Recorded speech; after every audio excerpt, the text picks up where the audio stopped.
Assalamualaikum warahmatullahi wabarakatuh. Izin memperkenalkan diri, nama saya Iko Mangkrisnando Sadeva dengan NIM 2460 104001 12011. Pada video ini saya akan menyampaikan materi mengenai lembaga keuangan, khususnya 3 bagian penting yang memiliki peran strategis dalam perekonomian di Indonesia, yaitu yang pertama pasar modal, kedua perusahaan efek, dan yang terakhir itu asuransi. Ketiga lembaga keuangan ini bukan hanya sebagai penyedia layanan finansial, tapi juga sebagai motor penggerak pembangunan nasional, penopang stabilitas ekonomi, serta fasilitator bagi masyarakat dalam mengelola risiko dan membangun kesejahteraan jangka panjang. Dalam video ini, saya akan membahas peran, fungsi, regulasi, serta hubungan antara lembaga keuangan tersebut dalam ekonomi keuangan di Indonesia. Kita masuk yang bagian pertama, pasar modal. Pasar modal sendiri adalah suatu tempat atau sistem yang mempertemukan pihak yang membutuhkan dana jangka panjang dengan pihak yang memiliki dana untuk diinvestasikan. Disinilah instrumen seperti saham, obligasi, sukuk reksadana, dan derivatif diperdagangkan. Berbeda dengan pasar uang yang bersifat jangka pendek, pasar modal fokus pada pembiayaan jangka panjang yang mendukung ekspansi usaha, pembangunan infrastruktur, dan kegiatan ekonomi lainnya. Ada beberapa fungsi pasar modal, yaitu yang pertama sebagai sarana pendanaan, funding function. Pasar modal menjadi tempat bagi perusahaan dan pemerintah untuk memperoleh dana jangka panjang melalui penerbitan saham, obligasi, dan instrumen lainnya. Yang kedua itu sebagai sarana investasi, memberikan kesempatan kepada masyarakat atau investor untuk menanamkan modal dengan harapan memperoleh imbal hasil berupa dividen, bunga, atau capital gain. Yang ketiga itu sebagai sarana alokasi dana yang efisien.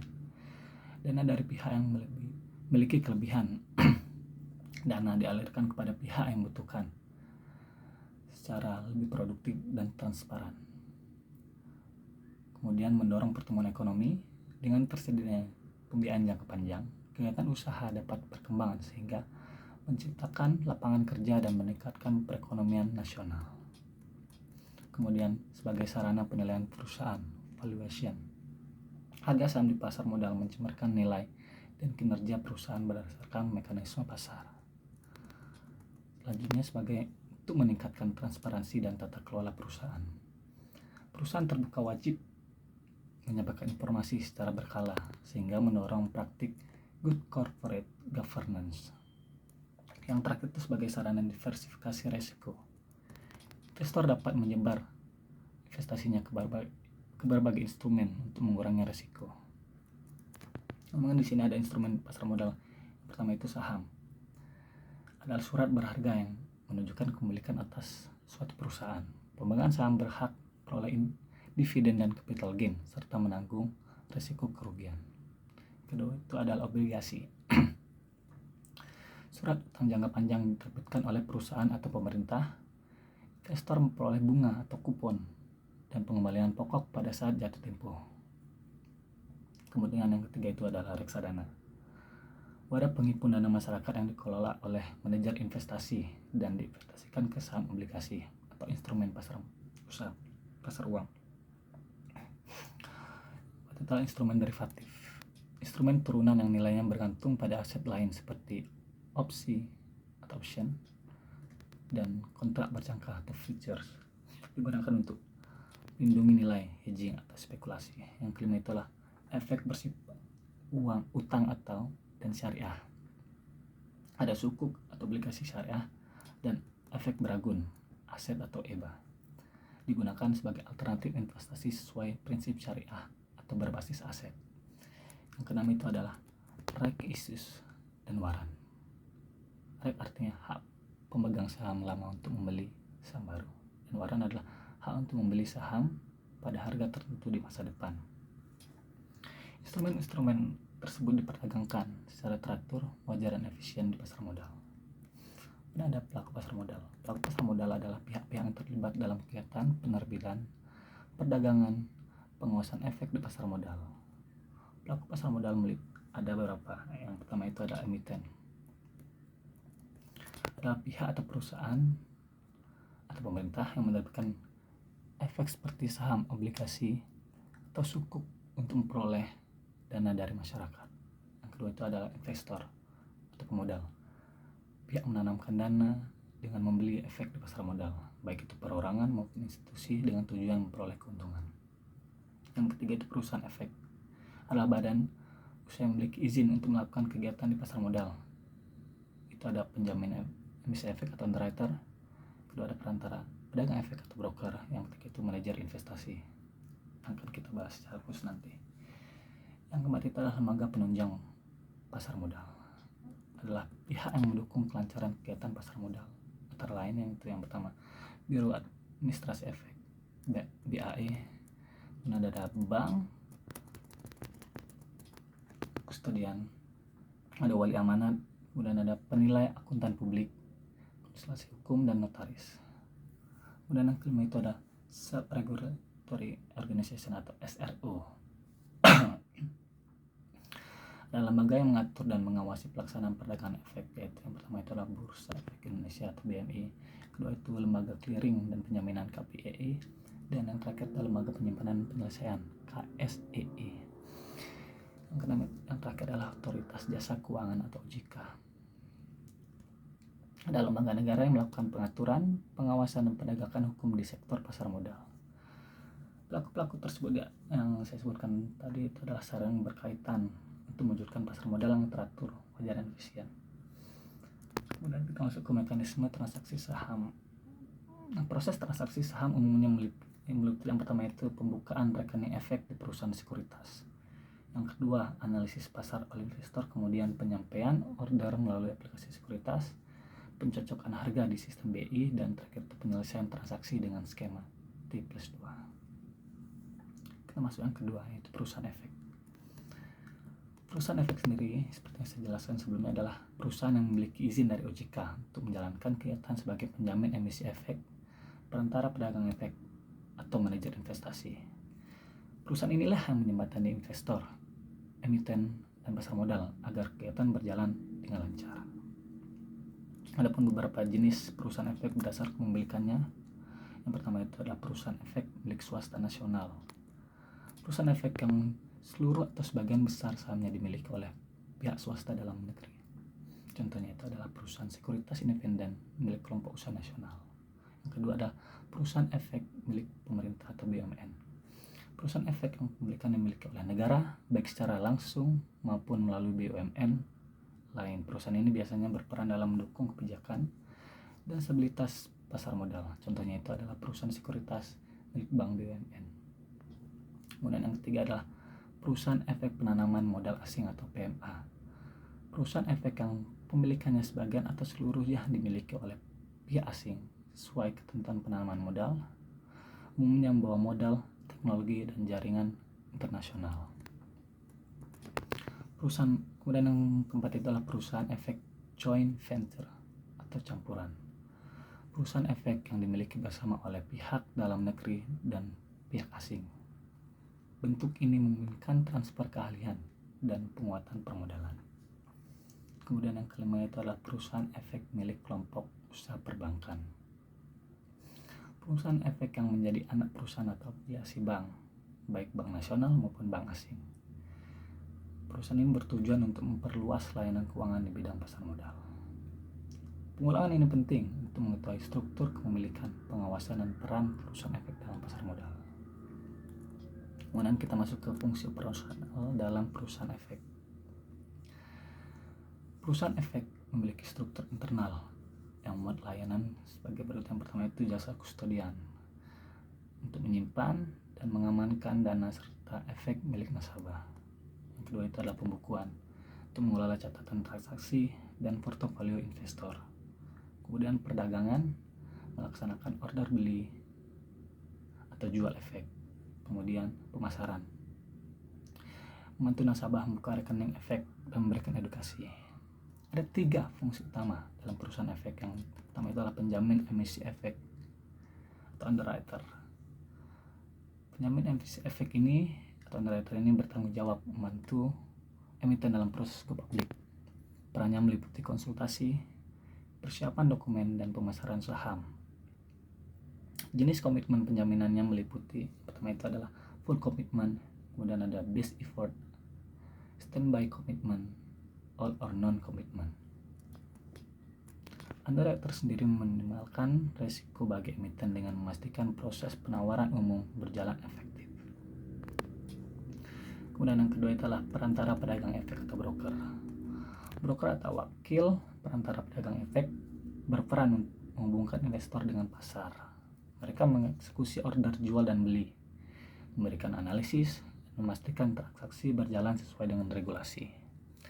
Broker juga dapat melakukan transaksi margin bagi nasabah yang memenuhi syarat permodalan. Kemudian yang terakhir adalah manajer investasi atau MI.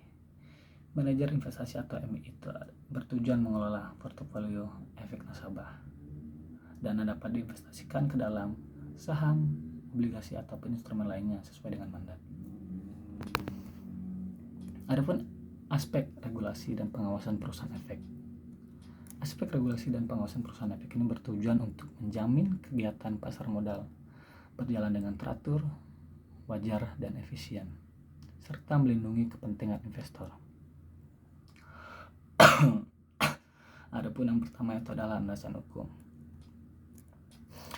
Kegiatannya perusahaan efek ini diatur berdasarkan yang pertama itu Undang-Undang Nomor 8 Tahun 1995 tentang pasar modal. Kedua itu Peraturan Otoritas Jasa Keuangan, kemudian Peraturan Bursa Efek Indonesia atau BMI, dan Self Regulatory Organization atau SRO dan lainnya. Yang kedua itu adalah perizinan persyaratan usaha. Perusahaan efek wajib memperoleh izin usaha dari OJK, termasuk izin bagi penjamin emisi efek, perantara pedagang efek, manajer investasi. Selain itu, direksi dan komisaris harus memenuhi persyaratan fit and proper test. Kemudian ada pengawasan oleh OJK.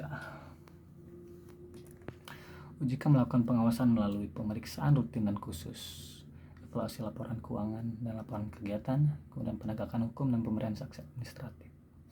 Adapun peran Self Regulatory Organization SRO yang saya sebutkan tadi itu adalah berwenang dan mengatur mengawasi perdagangan efek, clearing dan penyaminan transaksi, dan penyimpanan serta penyelesaian efek. Kewajiban pelaporan terbuka informasi. Perusahaan efek wajib menyampaikan laporan berkala dan insidental kepada OJK dan SRO, termasuk laporan keuangan dan aktivitas usaha. Adapun penerapan prinsip kepatuhan dan tata kelola, perusahaan efek wajib menerapkan GCG atau Good Corporate Governance, manajemen risiko, pengendalian internal, kemudian prinsip kehati-hatian atau prudential principle. Kemudian ada perlindungan investor. Regulasi dan pengawasan bertujuan mencegah praktik manipulasi pasar, insider trading, dan konflik kepentingan, serta menjamin keamanan dana dan efek milik investor. Secara keseluruhan, aspek regulasi dan pengawasan perusahaan efek berfungsi menjaga kepercayaan publik dan stabilitas pasar modal. Kita masuk ke bagian yang terakhir, yaitu asuransi. Pengertian asuransi sendiri adalah perjanjian antara penanggung dan tertanggung, di mana tertanggung bayar premi untuk mendapatkan jaminan perlindungan terhadap risiko tertentu. Melalui asuransi, risiko finansial dialihkan kepada perusahaan asuransi. Fungsi asuransi dalam sistem keuangan sendiri adalah yang pertama itu melindungi dari risiko kerugian finansial, misalnya seperti kecelakaan, sakit, maupun kebakaran. Kedua itu memberikan kepastian dan stabilitas ekonomi, karena risiko besar tidak ditanggung oleh individu sendirian. Kemudian yang ketiga, mendukung pembangunan ekonomi. Perusahaan asuransi mengelola dana yang besar yang dapat diinvestasikan kembali. Kemudian yang keempat adalah meningkatkan kesejahteraan masyarakat melalui proteksi dan persiapan masa depan. Masuk ke jenis-jenis asuransi. Yang pertama itu adalah asuransi jiwa. Asuransi jiwa memberikan manfaat uang pertanggungan jika tertanggung meninggal dunia atau hidup sampai waktu tertentu. Kemudian yang kedua adalah asuransi kesehatan, menanggung biaya perawatan kesehatan seperti rawat inap, rawat jalan, dan obat-obatan. Ketiga adalah asuransi kendaraan, Melindungi kendaraan dari risiko kecelakaan, pencurian, atau kerusakan, all risks dan telah. Kemudian yang keempat adalah asuransi properti, menjamin kerugian atas bangunan atau rumah akibat kebakaran, bencana alam, dan risiko lainnya. Kemudian yang kelima itu adalah pendidikan, asuransi pendidikan, menyediakan dana pendidikan anak di masa depan dengan perlindungan asuransi. Yang keenam itu adalah asuransi perjalanan, menanggung resiko selama perjalanan seperti kecelakaan, keterlambatan, ataupun kehilangan bagasi. Yang ketujuh adalah asuransi kerugian. Asuransi kerugian menanggung kerugian harta benda atau tanggung jawab hukum kepada pihak ketiga. Dan terakhir atau ke-8 itu adalah asuransi sosial. Program asuransi sosial yang diselenggarakan oleh pemerintah seperti BPJS Kesehatan ataupun BPJS Ketenagakerjaan. Kemudian masuk ke hukum asuransi dan asas-asasnya. Kontrak asuransi tunduk pada KUHD atau Kitab Undang-Undang Hukum Dagang dan KUH Perdata atau Kitab Undang-Undang Hukum Perdata dan Undang-Undang Nomor 40 Tahun 2014 tentang perasuransian serta peraturan Otoritas Jasa Keuangan terkait asuransi. Adapun asas penting dalam asuransi. Yang pertama itu adalah asas beretikat baik, must good faith. Para pihak wajib mengungkapkan fakta penting secara jujur dan lengkap, terutama tertanggung kepada penanggung. Yang kedua itu adalah asas kepentingan yang dapat diasuransikan, insurable interest. Penanggung harus memiliki kepentingan hukum atas objek yang diasuransikan agar tidak bersifat spekulatif. Yang ketiga itulah asas ganti rugi atau indemnity. Ganti rugi diberikan sebesar kerugian yang nyata dialami, tidak boleh melebihi kerugian sebenarnya. Kemudian ada asas subrogasi. Setelah membayar klaim, penanggung berhak menggantikan posisi tertanggung untuk pihak ketiga penyebab kerugian. Yang kelima itu ada asas kontribusi. Jika satu objek diasuransikan pada lebih dari satu penanggung, maka para penanggung menanggung kerugian secara proporsional. Kemudian yang keenam itu adalah asas sebab akibat atau proximate cause. Klaim ditentukan berdasarkan sebab utama terjadinya kerugian yang dijamin dalam polis. Kemudian yang ketujuh adalah asas keseimbangan. Terdapat keseimbangan antara premi yang dibayar dengan risiko yang ditanggung penanggung. Masuk ke polis dan sengketa asuransi. Polis memuat seluruh ketentuan, ada itu pemanfaat, kewajiban, pengecualian, dan prosedur klaim. Jika sengketa terjadi, penyelesaiannya dapat melalui yang pertama itu adalah musyawarah atau negosiasi. Penyelesaian dilakukan langsung antara tertanggung dan penanggung untuk mencapai kesepakatan secara kekeluargaan. Kemudian ada mediasi. Sengketa yang diselesaikan dengan bantuan pihak ketiga yang netral seperti LAPS, SJK, lembaga alternatif penyelesaian sengketa sektor jasa keuangan. Kemudian ada arbitrase. Penyelesaian sengketa yang diserahkan kepada arbiter berdasarkan perjanjian arbitrase dalam polis asuransi dan putusannya bersifat final dan mengikat. Kemudian yang keempat adalah litigasi atau pengadilan. Sengketa diajukan ke pengadilan negeri apabila upaya non-litigasi tidak menghasilkan penyelesaian. Yang terakhir adalah pengaduan ke OJK. Tertanggung dapat menyampaikan pengaduan kepada Otoritas Jasa Keuangan atau OJK sebagai pengawas sektor perasuransian. Demikian materi yang dapat saya sampaikan mengenai asuransi. Sebagai penutup, lembaga keuangan seperti pasar modal, perusahaan efek, dan asuransi memiliki peran penting dalam memperkuat stabilitas ekonomi, meningkatkan kesejahteraan masyarakat, dan menggerakkan pembangunan nasional. Pasar modal menyediakan pendanaan, perusahaan efek mengumpulkan investor dengan emiten, sementara asuransi sendiri melindungi masyarakat dari risiko finansial. Dengan memahami ketiga lembaga ini, kita dapat memanfaatkan produk dan layanan keuangan dengan lebih baik dan bertanggung jawab. Demikian pemaparan dari saya mengenai materi yang saya sampaikan. Terima kasih atas perhatiannya. Assalamualaikum warahmatullahi wabarakatuh.